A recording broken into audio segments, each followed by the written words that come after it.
জাফলং সিলেট বিভাগের গোয়াইনঘাট উপজেলায় অবস্থিত, বর্তমানে প্রাকৃতিক কন্যা হিসাবে পরিচিত। সিলেট জেলার দর্শনীয় স্থানগুলোর মধ্যে জাফলং সবার পছন্দ। প্রিয় দর্শক, তুহিন গ্যালারি সিলেটের পক্ষ থেকে আজকে এই আয়োজন। সিলেট থেকে জাফলং কিভাবে যাবেন?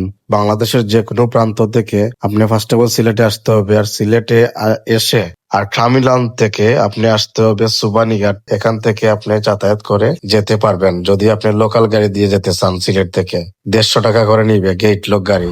সো আমরা রওনা দিয়ে দিলাম জাফলং এর উদ্দেশ্যে। আর আপনি যদি মাইক্রো অথবা কার আপনি নিয়ে যেতে চান, প্রাইভেট গাড়ি, এছাড়া আপনি নিয়ে যেতে পারেন। 3000 থেকে 4000 টাকার ভিতরে পড়বে। সো আমরা রওনা দিয়ে দিলাম জাফলং এর উদ্দেশ্যে। আপনারা আমার ইউটিউব চ্যানেলের সাথেই থাকুন।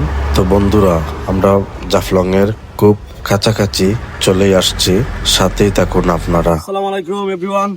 সো ফাইনালি আমরা সিলেট থেকে সামথিং 65 কিলোমিটার দূরে আমরা অবস্থিত জাফলং আছি আমরা। আর এই জাফলং এর যে পুরো দৃশ্যটা আপনাদেরকে দেখানোর চেষ্টা করব। সো যারা যারা আমার ইউটিউব চ্যানেলটি সাবস্ক্রাইব করেননি, এখনই আমার ইউটিউব চ্যানেলটি সাবস্ক্রাইব করে বেল আইকনটি অল করে রাখবেন। আর এখন যাওয়া যাক, সো লেটস গো। জাফলং হচ্ছে সিলেটের অন্যতম একটি পর্যটক কেন্দ্র। এখানে দূর দূরান্ত থেকে দেশ বিদেশ থেকে ছুটে চলে আসেন পর্যটকরা। জাফলং এখানে আসলে আপনি অতি সহজে আপনি দেখতে পারেন ভারতের আসাম রাজ্যের ডাউকি শহর। সিলেটের জাফলং থেকে 2 নজরে আপনি ডাউকি শহর দেখলেই আপনি একদম মুগ্ধ হয়ে যাবেন। এত সুন্দর আর এত ভালো লাগার মতো একটি প্লেস, অসাধারণ একটি প্লেস। আপনি এখানে না আসলে আপনি এখানে সৌন্দর্য আপনি বুঝতে পারবেন না। এখানে যে দোকানপাট গুলা দেখতেই পাচ্ছেন, এই দোকানপাট গুলা বেশিরভাগ ইন্ডিয়ান প্রোডাক্ট এখানে নিয়ে এসে এখানে বাংলাদেশের যে লোক আছে পর্যটকদের কাছে ওরা বিক্রি করে। সো আমি বলবো এই প্রোডাক্ট গুলা যখন আপনারা কিনবেন তখন দামাদামি করে আপনারা আলোচনা সাপেক্ষে আলাপ করে নিবেন। আলাপ করে তারপর আপনারা জিনিসপত্র প্রোডাক্ট গুলা কিনবেন। অতিরিক্ত দাম চাই এখানে আপনারা খুব সতর্ক ভাবে আলাপ আলোচনার মাধ্যমে আপনারা এই প্রোডাক্ট গুলা কিনতে পারেন। জাফলং ঐতিহাসিকভাবে প্রাচীন জৈন্তা রাজ্যের অধীনে ছিল। কয়েকশো বছর ধরে এটি জৈন্তা রাজাদের শিক্ষাবোধ এবং প্রাকৃতিক সম্পদের অন্যতম উৎস হিসাবে পরিচিত ছিল। বিশেষ করে খাসিয়া সম্প্রদায়ের লোকেরা এখানে দীর্ঘকাল ধরে বসবাস করে আসছে, যারা তাদের নিজস্ব ঐতিহ্য ও সংস্কৃতির মাধ্যমে এই অঞ্চলের শাসন করত। সিলেট বিভাগের গোয়াইনঘাট উপজেলায় এই জাফলংটি অবস্থিত। প্রাকৃতিক কন্যা হিসাবে পরিচিত বাংলাদেশের পর্যটক কেন্দ্র জাফলং। ব্রিটিশ শাসনামলে জাফলং অঞ্চলে গুরুত্ব বৃদ্ধি পায়। ব্রিটিশেরা চা চাষের জন্য এই অঞ্চলে প্রকৃতিকে অন্তত উপযোগী মনে করত। এই সময়ে জাফলং এর আশেপাশে এবং জৈন্তাপুর এলাকায় অনেক চা বাগান গড়ে তোলা হয়, যা আজও জাফলং এর বিদৃশ্যর একটি অবিচ্ছেদ্য অংশ। 1835 সালে ব্রিটিশরা জৈন্তা রাজা দখল করে নিলে জাফলং এলাকাটিও সরাসরি ব্রিটিশ ভারতের অন্তর্ভুক্ত হয়। এ সময় স্থানীয় খাসিয়ারা, রাজারা এবং প্রজারা ব্রিটিশদের বিরুদ্ধে বিভিন্ন সময় বিরুদ্ধ ও প্রতিরোধ গড়ে তুলেছিলেন। জাফলং এর খাসিয়াদের গ্রাম বা পুঞ্জি, যেমন সংগ্রাম পুঞ্জি, অনেক প্রাচীন। তাদের মাতৃতাস্কির সমাজ ব্যবস্থা এবং পান চাষের ঐতিহ্য এই অঞ্চলের ইতিহাসের একটি বিশেষ অংশ। যদিও এটি ভারতের মেঘালয় অংশে অবস্থিত, তবে জাফলং এর ইতিহাসের সাথে ব্রিটিশদের তৈরি এই ঝুলন্ত সেতুর গভীর সম্পর্ক রয়েছে।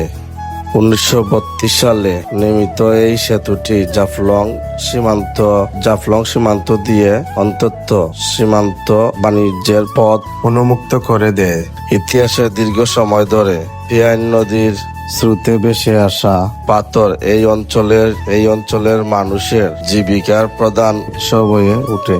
যদিও বর্তমানে পরিবেশগত কারণে পাথর উত্তোলন নিয়ে অনেক বিধি নিষেধ রয়েছে, তবে জাফলং এর অর্থনৈতিক ইতিহাসের পাথরের ভূমিকা অপরিসীম। বর্তমান জাফলং আর এখন পর্যটকদের কাছে বেশ জনপ্রিয় হয়ে উঠেছে সিলেটের প্রকৃতির কন্যা জাফলং।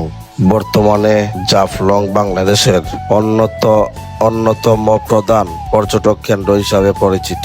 ইয়াই নদীর স্বচ্ছ পানির, মেঘালয়ের পাহাড়, চা বাগান এবং সংস্কৃতির এই সব মিলিয়ে জাফলং এখন ঐতিহ্যের পাশাপাশি একটি প্রাকৃতিক নিসর্গ হিসেবে বিশ্বের কাছে সমাদৃত। তো বন্ধুরা, জাফলং এর ইতিহাসটি এই পর্যন্ত ছিল আজকের। পুরো ভিডিওটি আপনাদের কাছে কিরকম লেগেছে কমেন্ট করে জানাবেন। জাফলং এ ঝুলন্ত ব্রিজ দেখে মনে হয়েছিল যেন ছবির মতো, যেমন অসাধারণ আসমানের উপরে দাঁড়িয়ে থাকা এই ঝুলন্ত বৃষ্টি। পাথরখোয়ারি জাফলং প্রাকৃতিক সৌন্দর্য কন্যা হিসাবে পরিচিত এই জাফলং। প্রিয় বন্ধুরা, এই ভিডিওটির ভয়েস অনেক অসুস্থ থাকাকালীন অবস্থায় আমি ভয়েসটি দিয়েছি। যদি কোনো ভুল ত্রুটি হয়ে থাকে আমার ভয়েসে, তাহলে আপনারা আমাকে ক্ষমার দৃষ্টিতে দেখবেন। প্রাকৃতিক সৌন্দর্যের লীলাভূমি সিলেটের জাফলং। প্রিয় বন্ধুরা, একটু দেখুন আপনারা আর উপভোগ করুন।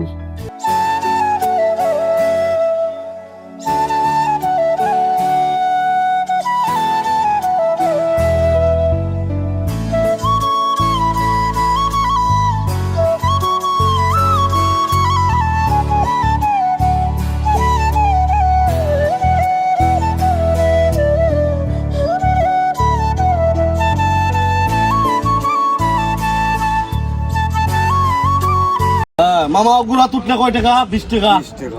আর এই এদিকে ভিডিও করি আনিয়া দিব 50 টাকা। ভিডিও কোন নিবা? আমার গ্যালারির ভিতরে ভারতের সীমান্ত, বাংলা সীমান্ত দেখা যাইব।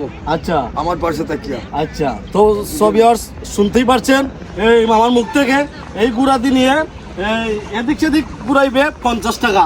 এই ভারতের বাংলাদেশ থেকে ভারতের ভিতরে নিয়ে যাবে, আবার ওই পতাকার ভিতরে আমার গ্যালারির ভিতরে, ওই আমাদের গ্যালারির ভিতরে নিয়ে যাবে। মামা হচ্ছে না, আমি ভুল বুঝছি। ঠিক আছে ভিউয়ার্স, আপনারা আসবেন বাংলাদেশের যে কোনো প্রান্ত থেকে আসলে আপনারা এই গুড়াটা অতি সহজে পেয়ে যাবেন।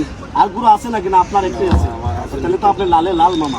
আপনারা আসবেন বন্ধুরা, এখানে আসবেন। জালালাবাদ শেখ বুরহানুদ্দিনের দেশ, হ্যাঁ, শাহজালাল সাপুরানের দেশ, 360 আউলিয়ার দেশ। আসবেন ঘুরে যাবেন। আর আমাদের সরকার এখন বর্তমানে শান্তকতার দেশ পরিচালনা জাফলংয়ের চা করতেছে। পাতাও নিয়ে যাবেন। হ্যাঁ। চা হচ্ছে আর সুস্বাদু। আমাদের সরকার এখন বর্তমানে নাম রাখছে শান্ত। অশান্ত নয়, শান্ত। শান্ত নয়, আমরা শান্তর মাঝে আছি। সো ঠিক আছে বন্ধুরা, এই পর্যন্ত এই যে আমাদের সরকার এখন বন্ধুরা আজকে এই পর্যন্ত। ভালো থাকবেন, সুস্থ থাকবেন। আর নেক্সট ভিডিও আপনারা কোথায় দেখবেন, সিলেট বিভাগের ভিতরে কোথায় দেখবেন আপনারা কমেন্ট করে জানাবেন, কমেন্ট করবেন। আর ভালো থাকবেন, সুস্থ থাকবেন। আর যারা যারা আমার ইউটিউব চ্যানেলটি সাবস্ক্রাইব করেন নাই, এখন ইউটিউব চ্যানেলটি সাবস্ক্রাইব করে বেল আইকনটি অল করে রাখবেন। সো ভালো থাকেন, সুস্থ থাকেন। আসসালামু আলাইকুম, আল্লাহ হাফেজ।